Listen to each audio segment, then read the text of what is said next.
ETF index mutual funds నేర్చుకుని stock మార్కెట్లో రాణించాలనుకుంటున్నారా? వెంటనే ఈ నెంబర్కి కాల్ చేయండి. Welcome to our channel. ఈ రోజు మనతో పాటు రమగారు ఉన్నారు. నమస్తే రమగారు. నమస్తే జయ. రమగారు, ఈరోజు ఒక సరదా స్టోరీ కావాలండి. మీకు ప్రతి వారం చెప్తూనే ఉన్నాం సరదా స్టోరీలు. మోతాదు ఇంకొంచెం పెంచండి రమగారు. మొన్న ఒక కాకరకాయ కూర కథ చెప్పుకున్నాం కదా. ఒక ఆవిడ నాకు ఫోన్ చేశారు. అమ్మాయి కథలో కోడలు గుండ్రాయి పెట్టి అమ్మవారిని బెదిరించింది. అత్తగారిని కూడా బెదిరిస్తే బాగుండేది కదంటే, ఏ గుండ్రాయి పెట్టో, పచ్చడి బండ పెట్టో, రోకల బండ పెట్టో, మంచి లైన్ లో ఉండేది కదా అత్తగారంటే. నవ్వొచ్చింది. ఎలా ఆలోచిస్తారు ప్రజలని. ఆ రోజులు అత్తగారికి వాళ్ళని ఎదిరించే రోజులు కావు బహుశా. మనం ఇలాంటి కథలు, ఈ చందమామ కథల్లో వాటిలలో చూస్తూ ఉంటాం. అయితే అలాంటిదే ఒక స్టోరీ చెప్తాం. ఒక అత్తగారు కోడలు ఒక ఊళ్ళో ఉండేవారు. ఈ అత్తగారు కూడా కొద్దిగా పిసినారు.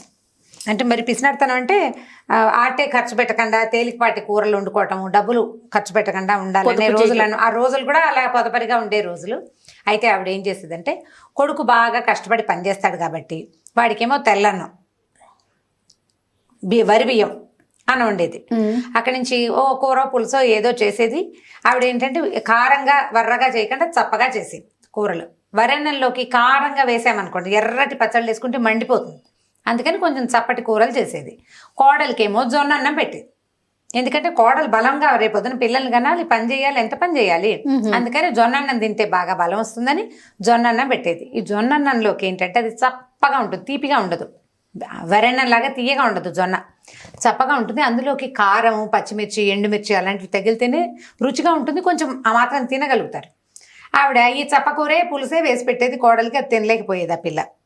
అయితే ఏమైందంటే, ఒకసారి ఓ రోజు సాయంకాలం ఈ అమ్మాయిని చెరువు దగ్గరికి కాపలాకి వెళ్ళమన్నారు. చెరువు పక్కన వాళ్ళకు ఒక చిన్న చేనేదో ఉంది.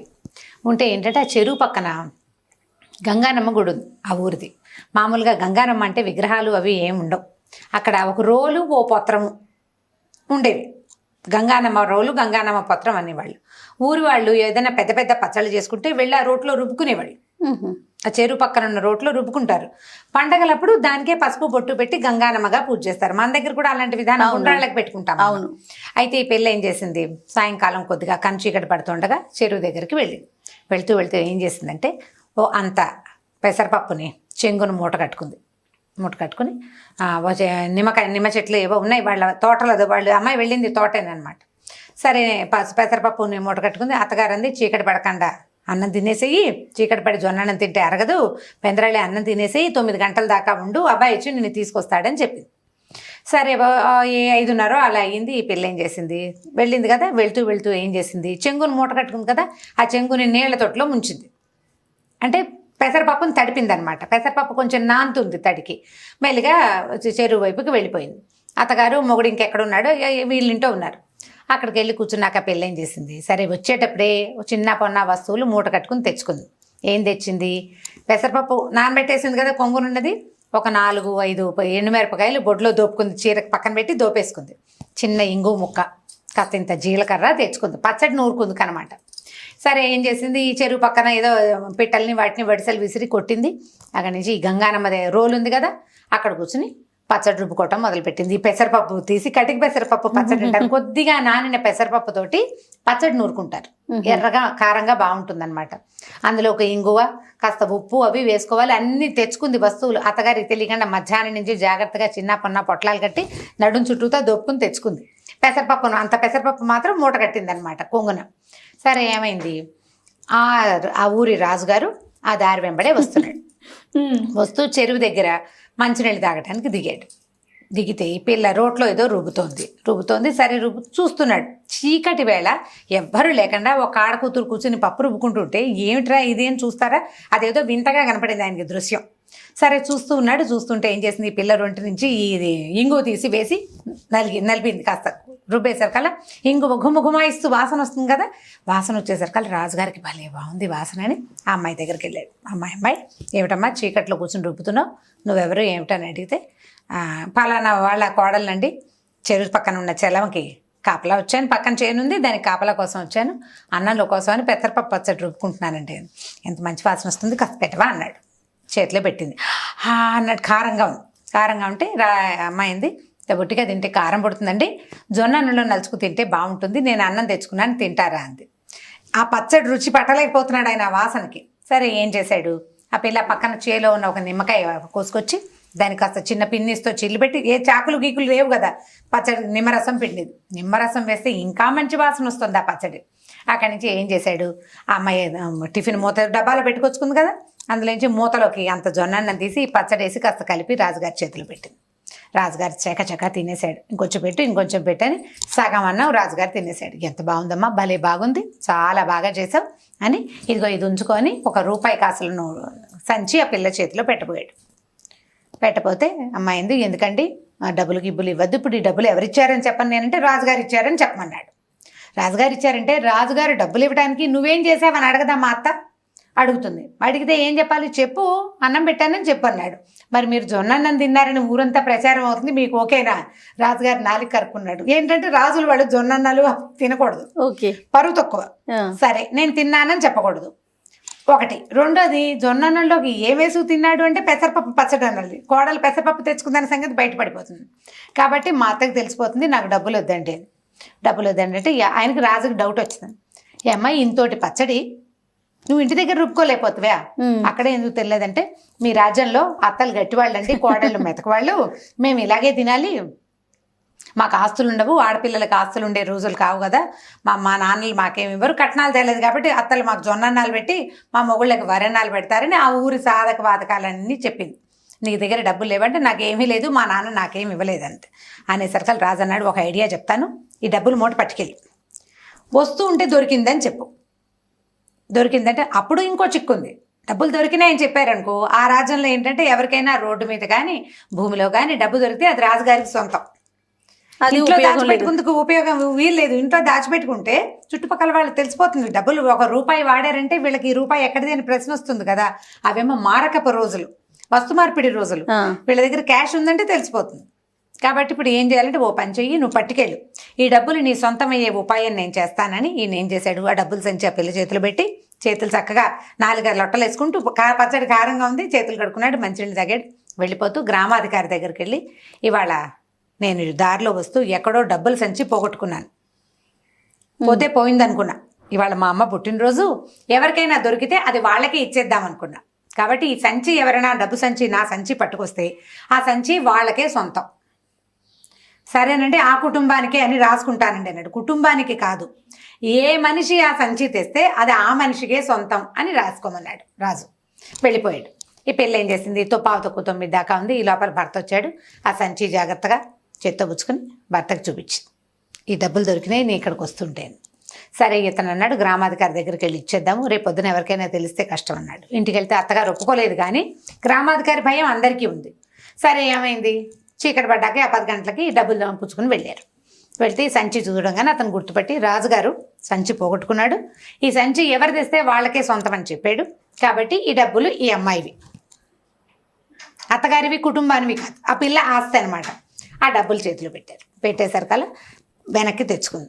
అత్తగారు 2వ రోజు నుంచి కోడలు దాని దగ్గర డబ్బులున్న వాళ్ళ గొప్పతనం వేరేగా ఉంటుంది కదా, అప్పటిదాకా అణిగిమణిగుండేది, నా డబ్బులు ఉన్నాయి కదా అండం మొదలు పెట్టింది.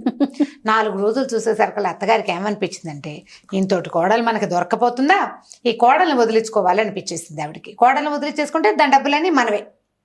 ఎలా వదిలించుకోవాలి, కొడుకు ఏం చెప్పిందంటే, ఒరే దీనికి డబ్బు పిచ్చి పట్టేసింది చూసావా, అన్నిటికీ మాటకు ముందు నా డబ్బులు అంటుంది, మాటకు వెనక నా డబ్బులు అంటుంది, కాబట్టి ఈ కోడల్ని వదిలించుకోవాలి ఎలాగైనా.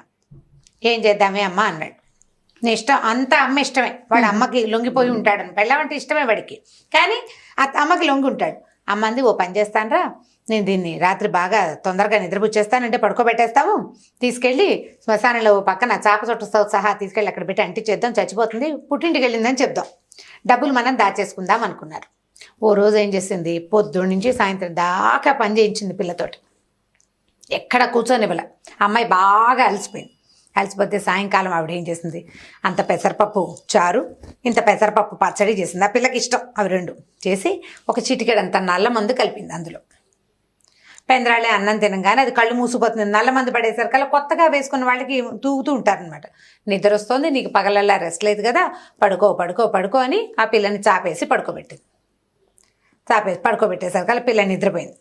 నిద్రపోగానే వీళ్ళిద్దరు ఏం చేశారు, చీకటి మాట దాన్ని ఇంకో చాపలకు దొర్లిచ్చి చుట్టేసి అమ్మ పక్కన కొడుకో పక్కన మోసుకుంటూ శ్మశానానికి తీసుకుపోయారు. ఊరికి బాగా దూరంగా ఉంటుందన్నమాట.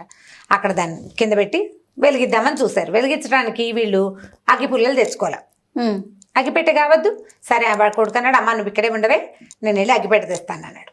అనేసరికల్లా అత్తగారు అంది, ఒరే నాకు భయం రా, ఇక్కడ చీకట్లో ఇది ఏం చేస్తుంది, తెలివి తప్పి పడుంది, పద మన ఇద్దరం వెళ్దాం ఒకళ్ళకొకళ్ళని తోడని ఆ పిల్లని అక్కడే వదిలిపెట్టి కొడుకు తల్లి ఇద్దరు కలిసి ఇంటికి పోయారు. ఓ అంత నూనె తెచ్చారు, ఓ ఇంత నిప్పు పెట్టి తెచ్చుకోవడానికి వెళ్ళారు వాళ్ళు. ఈ పిల్లకి ఏమైంది, బాగా చీకటి, రాత్రి 11 గంటలు అయిపోయింది. శ్మశానం అనేసరికి ఊరికి దూరంగా ఉందా, చెట్లు అవి ఉన్నాయి, చల్లటి గాలి ఇస్తుంది. కాసేపటికి నిద్దట్లోనే చలేసింది.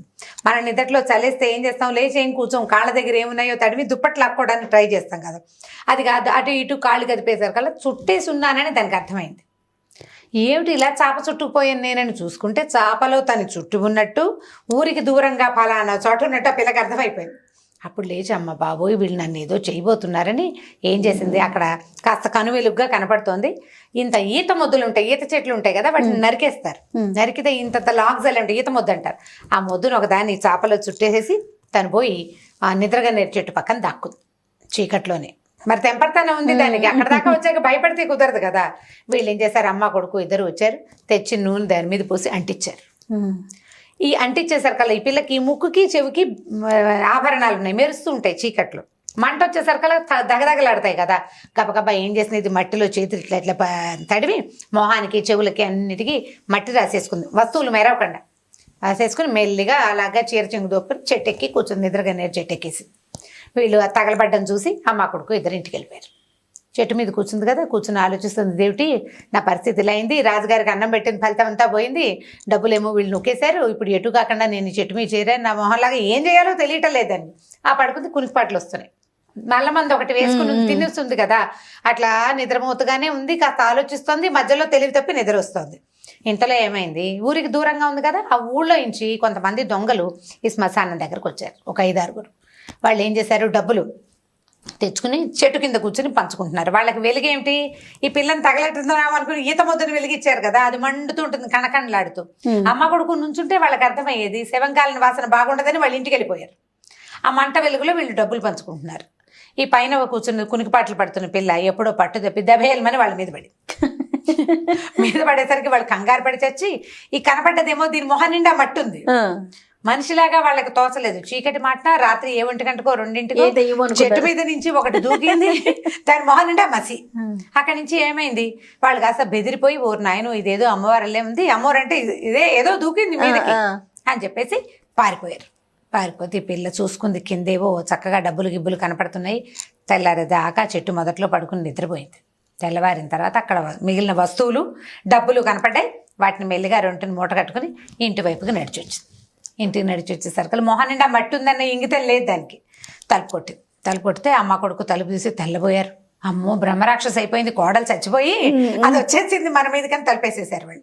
వేసేస్తే ఇది అరిచొచ్చి కేకలు పెట్టింది, అత్తయ్య అత్తయ్య తలుపు అత్తయ్య నేనే వచ్చాను అత్తయ్య అంటే, అదేమిటి వీళ్ళకి అర్థం కాలేదు, చంపేసాం ఇది వచ్చేసింది. భయపడితే, మీరు భయపడకండి, నేనేం రాక్షసం కాను, మనిషినే, స్వర్గానికి వెళ్ళి తిరిగి వస్తున్నాను, తలుపు తీయండి అంది. అనేసరికల్ వాళ్ళు ఏం చేశారు, సరే ఇదేదో బాగానే ఉందని తీశారు తలుపు. మొహం కడుక్కుంది, ఈ లోపల పళ్ళు తోగుంది, మొహం కడుక్కుంది, లోపలికి వచ్చి కూర్చుంది. అత్తయ్య తినడానికి ఏమైనా పెట్టవా, చాలా దూరం నడిచాను నేను. అది ఎక్కడికి నడిచావే, శ్మశానం నుంచి ఇంటికి రావడానికి. ఏందో శ్మశానం కాదు అత్తయ్య, నేను స్వర్గం నుంచి నడిచిస్తున్నాను, నేను రాత్రి మీరు నన్ను తగలెట్టారా, స్వర్గానికి వెళ్ళిపోయాను, మామయ్య కనిపించాడు నాకని చెప్పి. మామయ్య కనిపించాడు, ఈ లోపల డబ్బులు దాచుకొచ్చుకుందిగా, ఆ డబ్బులు నగలు అన్నీ చూపించేసరికి వాళ్ళు తెల్లబోయారు. ఇవన్నీ ఎక్కడవంటే మామయ్య గారు స్వర్గంలో ఉన్నారు, నాకు అన్నీ ఇచ్చారు, అక్కడ చక్కగా రంభ, ఊరసి, మేనక, తిలోత్తమ ఇలా 3 మంది డాన్సర్లు ఉన్నారు, వాళ్ళందరితోటి చక్కగా మామయ్య గారు ఎంజాయ్ చేస్తున్నారు. నేను వెళ్తే ఆయన ఇక్కడ ఉండగా ఎలా ఉంటే సన్నగా ఇలకట్టుకుని ఉండేవాడా, స్వర్గంలో బాగా తిని నున్నగా అయ్యాడు.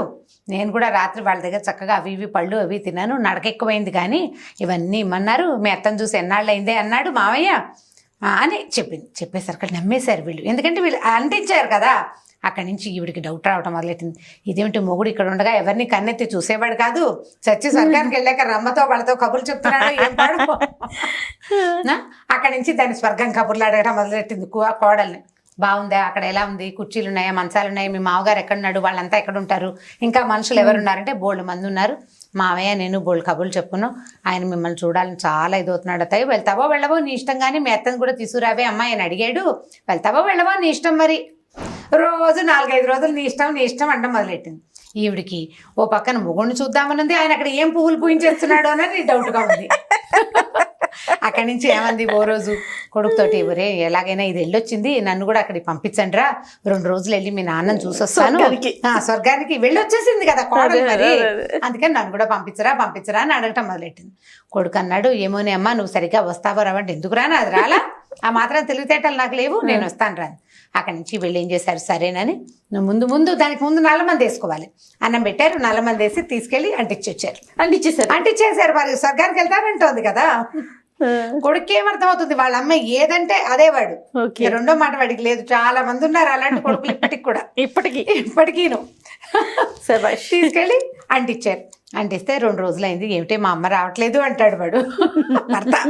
అతను అడుగుతున్నాడు అనమాట, మా అమ్మ ఏమిటే 2 రోజులైనా రాదు, 4 రోజులైనా రాదు, ఏమోలే ఆయన వదిలిపెట్టి రాలేకపోతుందో ఏమిటో, కాదే ఇక్కడ గొడ్డు కదా, ఆవిడేమిటి వెళ్ళేటప్పుడు ఆవు ఈనమోపు మీద ఉంది, ఆవి నాటికి వచ్చేస్తాను జున్ను తినడం కోసం అని చెప్పింది, ఆవినింది జున్ను అయ్యింది, తెరపిన పడ్డాయి, ఏమీ లేవు, పాలు మామూలుగానే ఇచ్చేస్తుంది, జున్ను పాలు అయిపోయినాయి, అయినా అత్తగారు రాల.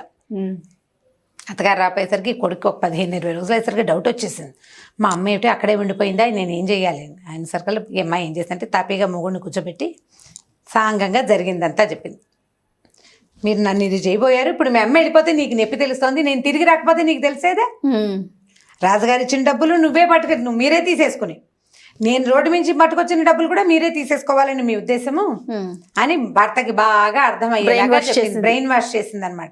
చేసేసరికి వాడు ఏమంటే సరే కానీలే మా అమ్మ తిరిగి రాపోయినా మా నాన్న దగ్గరే ఉందని స్థిమితంగా ఊరుకున్నాడు. ఈ అమ్మాయి హాయిగా అంతకుముందు రాజుగారు ఇచ్చిన డబ్బులు, ఇప్పుడు తను తెచ్చుకున్న డబ్బులతోటి చక్కగా పాల వ్యాపారం చేసుకుంటూ హాయిగా సంతోషంగా ఉంది భర్తతోటి. తర్వాత తన కోడళ్ళని ఆవిడెప్పుడు జొన్నన్నం పెట్టలేదన్నమాట. జొన్నన్నం తిన్న కోడళ్ళు తిరుగుబాటు చేస్తారని. అంటే బంతిలో బలపక్షం చేయకూడదు కదా జయ. బంతిలో బాలపక్షం చేస్తే ఎట్లా, వీళ్ళు చిన్నపిల్లలని పెట్టకుండా ఉండకూడదు. అందరు ఇప్పుడు నువ్వేం తింటున్నావో నీ పక్కన ఉన్న వాడికి కూడా అదే పెడితే వాడికి ఏం తేడా దృష్టి ఉండదు. నువ్వు సరిగ్గా చేయకపోతే వాళ్ళు నిన్ను ఏదైనా చేయాలనుకుంటారు. అత్తగారులకు పాఠమే కదా ఇది, అత్తగారులకు గుణపాఠమే. ఊళ్ళో ఎవరు అత్తగారులు ఏం చేశారో మరి చాలా ఉంటాయి ఇలాంటి కథలు, బోల్డ్ అని కనపడతాయి. చాలా బాగుంది. స్వర్గారోహణ పర్వం కథ బ్రహ్మాండంగా ఉంటుంది. ఫన్నీగా ఉంది రమ్మగారు, పిల్లలకు కూడా కొంచెం కామెడీగా నవ్వుకోవడానికి బాగుంటుంది. ఇలా చేయకూడదు ఇలా చేయొచ్చు అని చెప్పడానికి కూడా ఉపయోగపడుతుంది. రైట్ రమ్మగారు, ఇంకో స్టోరీతో మళ్ళీ కలుద్దాం. ఓకే జయ, థ్యాంక్ యూ అండి. ఈ వీడియో కనుక మీకు నచ్చినట్లయితే లైక్ చేయండి, షేర్ చేయండి. మరిన్ని వీడియోస్ కోసం మా ఛానల్ని సబ్స్క్రైబ్ చేసుకోండి.